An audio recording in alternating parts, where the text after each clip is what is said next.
Greetings once again.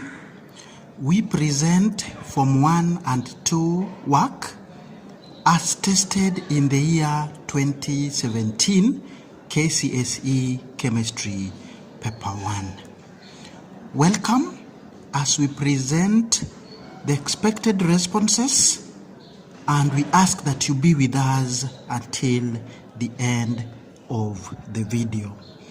We begin with question number 1, which was borrowed from Form 2 syllabus. Question 1 read that Table 1 shows the atomic numbers and first ionization energies of 3 elements, that is A, B, and C.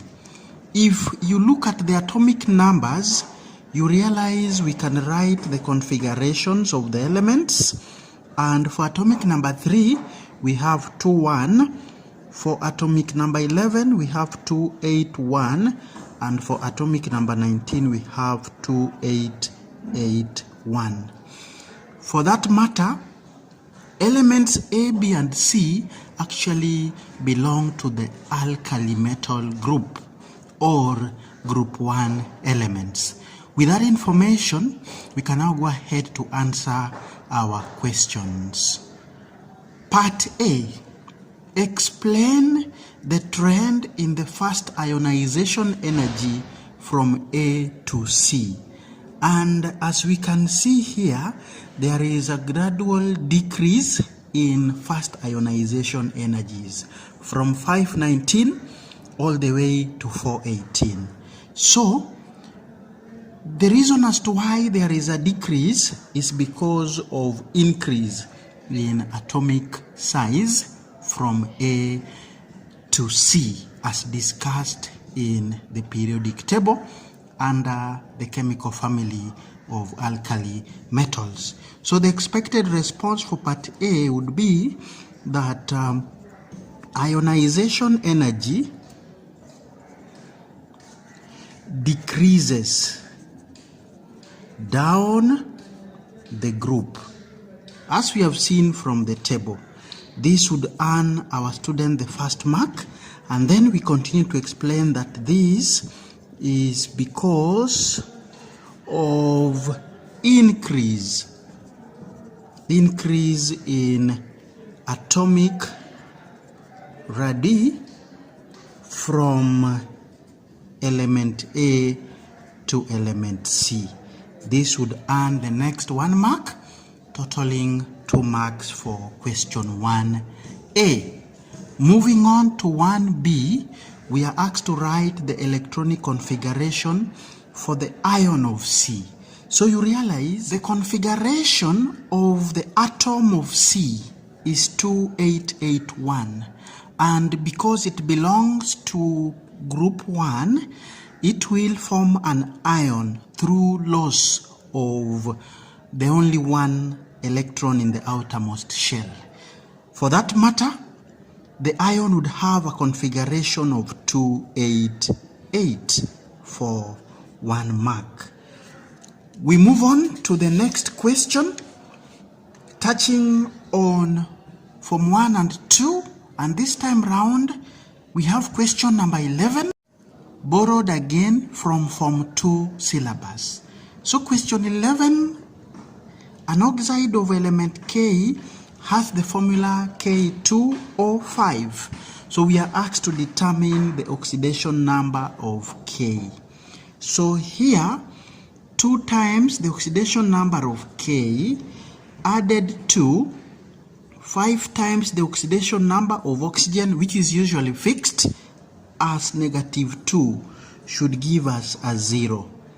So we have to solve for K here mathematically. So 2K minus 10 should give us a 0.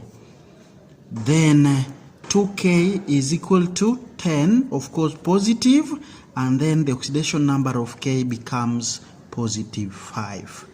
So a half a mark for that relation and a half a mark for the answer. Then the second part of question 11 is asking us to state which group of the periodic table K belongs. So if you look at the way we are writing the formula with oxygen, you realize K has a valency of 5. And for that matter, it belongs to group 5 for 1 mark. We move on to the next question, and this is question number 12. And question 12 is borrowed from Form 1 work. So we are asked, potassium nitrate liberates oxygen gas when heated. We are supposed to draw a diagram of a setup that shows heating of potassium nitrate and collection of oxygen gas. So we shall have here a boiling tube or a test tube, and we heat our potassium nitrate, and then we direct contents, the gaseous contents, through the over water method of collection. Then we shall be able to collect oxygen gas. So a student was supposed to draw a very simple diagram for us to score the 3 marks. So here we have a simple diagram for that. So this one would be oxygen gas, of course wet, because we are using over water method. So the diagram would look like that. This is where we shall put our potassium nitrate, and then we are supposed to heat. So this would actually earn the student 3 marks. Heating, we shall award 1 mark. The method of collection, 1 mark. And then there's something called workability, giving us the 3rd mark. Workability is all about diagram drawn meeting the objectives of the question. So the question we shall ask is, after you've drawn your diagram like we have done, are we able to collect oxygen? If yes, you score on workability. If no, you don't score on workability. With that, we move on to question number 14, again borrowed from Form 1 syllabus. Question 14 is stating that using the elements chlorine, a non-metal, calcium, a metal, and phosphorus, a non-metal, we are supposed to select elements that will form an oxide whose aqueous solution has a pH less than 7, which means acidic. This, from Form 1, we know it is oxides of non-metals which are acidic. So the correct answer here is phosphorus, which is a non-metal, and chlorine, which is also a non-metal. Each for half a mark, totaling to 1 mark. Now, B, write an equation for the reaction between calcium oxide and hydrochloric acid. So we have calcium oxide that will behave or react as a base, and hydrochloric acid, which is acidic. So this gives us a salt of calcium chloride and water, because this is a neutralization reaction. So we balance with a 2 on our acid. Finally, we are asked to give 1 use of calcium oxide. Calcium oxide is a basic oxide. So the first use is to neutralize acidic soils. Then 2, you realize we can also use this as a drying agent in our laboratories to dry gases. Next question we want to look at is number 15. Question 15 states that, starting with copper, describe how a pure sample of copper 2 carbonate can be prepared. So the first thing that we have to know is that copper will not react with dilute acid. So we shall start by converting it into the oxide. So the first step would be to heat the copper tannings. Heat the copper tannings in air to obtain copper 2 oxide. Once we have done this, we shall then add excess of the oxide, excess of the copper 2 oxide, and we shall use any of these 3 acids, either sulfuric acid to get copper 2 sulfate, which is soluble. We can even use nitric acid to get copper 2 nitrate, which is soluble, and we can even use hydrochloric acid to get copper 2 chloride, which is also soluble. So from here, we shall then add sodium carbonate, which is another solution to precipitate our copper 2 carbonate. Once we have done that, we shall filter, of course, the mixture to obtain our copper 2 carbonate as residue. And then finally, we shall wash our residue with the distilled water, and then we dry between filter papers. Next question is number 17, borrowed from Form 1 work. Number 17 is all about isolation of nitrogen gas from air. So we are told the flowchart in figure 3 shows the processes of obtaining a sample of nitrogen gas. We are supposed to study it and answer the questions that follow. So here there is dry air, which means moisture has been removed. We purify to remove solid impurities, and then at X we are removing carbon 4 oxide, and for that matter we shall need any concentrated solution of an alkali. When you bring in copper tannings, we are removing oxygen, and then finally you get nitrogen, of course mixed with noble gases.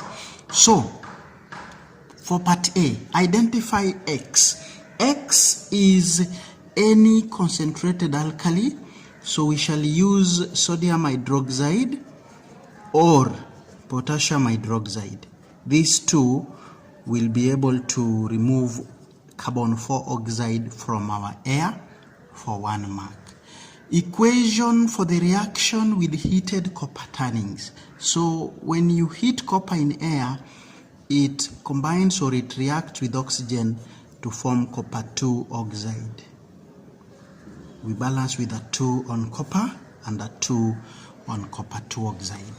Then finally we are asked to name an impurity in the sample of nitrogen gas collected. Here we can think of argon or neon, and if a student gave any noble gas by name, then you get the mark. Next question is borrowed from Form 2, and this is question number 21. 21 is about bonding. So the atomic numbers of P, Q, R, S are 6, 8, 12, and 17 respectively. We are asked to draw dot and cross diagram for the compounds formed when Roman 1, R and Q react. So R has atomic number 12. For that matter, the configuration is 282. You realize this is a metal that reacts through loss of the 2 electrons in the outermost shell. For Q, the configuration is 26. It's a non-metal, so it needs to gain 2 electrons to be stable. For that matter, the compound formed between R and Q is going to be ionic. So we draw the dot and cross diagram as follows. Element R had configuration of 282, but when it reacts, it is going to lose its 2 outer electrons to form a cation with a charge of 2+. Then Q is going to gain our 2 electrons from R to form an anion with an S charge of 2-. So we are going to show the electrons from R up here, and then the 6 electrons that Q had in the outermost electron we shall add to make it full, and then the charge would be -2 or 2-. This becomes the dot and cross diagram representing bonding. Actually, it's ionic bonding between R and Q. For Roman 2, we have element P, whose configuration would be 2,4 because it's atomic number 6, and S, the configuration would be 2,8,7 because it is atomic number 17. So the compound formed between P and S is actually molecular because both of them are non-metals. So P can share 4 electrons, while S, one atom of S, can only accept 1. So for every atom of P, we shall have 4 atoms of S. So the first atom of S we can draw here. This is going to share 2 electrons with P, like that. The second one would be here, and this way we are forming a covalent compound because both of them are non-metals. So this is what the examiner expected of a student for the compound formed between P and S. Now, for part B, we are asked to explain why the melting point of the compound formed by P and S is lower than that formed by R and Q. The answer here is R and Q form an ionic compound, just like we have seen in A part 1. So ionic compounds normally have strong ionic bonds, which then need a lot of heat energy to break, while R and S, actually it's P and S, sorry, while P and S form a covalent compound with weak van der Waals forces. So it is 1 mark, a half a mark for strong ionic bonds, and a half a mark for weak van der Waals forces. Next question is number 23, borrowed from Form 1 work. So we are told, explain how a student can establish whether a liquid sample extracted from a plant is pure. So here, the expected response was the student should measure the boiling or the freezing point of the liquid. This for 1 mark, and then you conclude by telling us that if the boiling or freezing point measured in step 1, if is sharp, then the liquid is pure. For the next 1 mark, totaling 2 marks. Number 24 is from Form 2. So figure 6 shows part of the periodic table. The letters are not the actual symbols of the elements. So we are supposed to study the table and answer the questions that follow. So here we are. First question, write an equation for the reaction between M and K. Now for this question, we are supposed to actually know what M is, and M is potassium, K is oxygen. Why I'm saying so is, Oxygen exists as diatomic. If you don't know that, you will get a wrong in your equation writing. So the correct equation was M to represent potassium, which is a solid, and oxygen represented by K has to be written as K2 for you to score the mark. It's a gas, and we get potassium oxide, which is M2K, which is a solid. This we balance with a 4 on M and a 2 on K, on M2K, sorry, for 1 mark. Now, if a student converted M and K into potassium and oxygen respectively, you still get the mark. Now, part B, select an element which forms an ion with a charge of +3. This has to be an element in group 3, and for that matter, it is L for 1 mark. Finally, we are told that element J has atomic number 15. Indicate with a tick on the part of the periodic table the position of this. So here we have two approaches. You can do the configuration of J, that is 285, to know that it belongs to group 5, period 3. Or you can physically count the grid up to number 15. We move on to question number 25, which again is borrowed from Form 2. So question 25 is asking us that in terms of structure and bonding, explain why graphite is used as a lubricant in machines. So here we are looking for 3 marks quite easily. Start by telling us that graphite consists of layers of carbon atoms. This for the first mark. Proceed that the layers are held together by weak van der Waals forces of attraction for the next mark. And then finally, why it's being used as a lubricant is because these layers slide over each other, thus preventing